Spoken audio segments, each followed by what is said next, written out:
Scott Pohl here with On Track Pro Shop, three-time USBC Open Championship winner.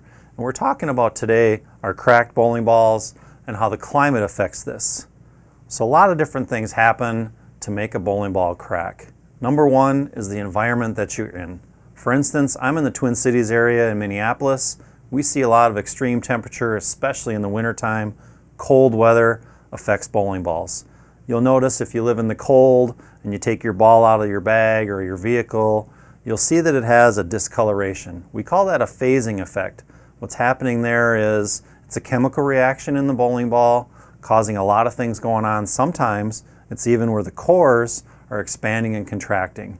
Okay, vice versa. Let's say you live in a very warm climate. You're going to see extreme heat temperatures. And a lot of the time if you pull them out of your bag or out of your vehicle, you'll see that the ball is actually sweating oil out of the bowling ball. That's a chemical reaction also going on, and it's extracting the oil out with expansion of the core involved on the inside as well. So how can we stop this from happening? Number one, if you're in an environment where that happens, the best thing to do before you bowl, do as much as you can to get that ball back to a room temperature. For example, if you're in the cold, try to heat the ball up, get it by a heater, anything like that to get it back to room temperature.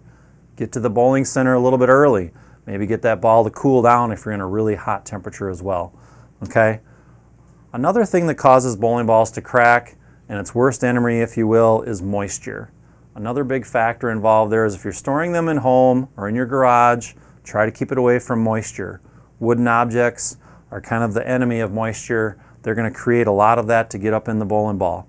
I recommend putting the bowling ball on some type of a towel or a rag so it's not in direct contact with that moisture. All right? If you have any questions, feel free to see your pro shop for more information.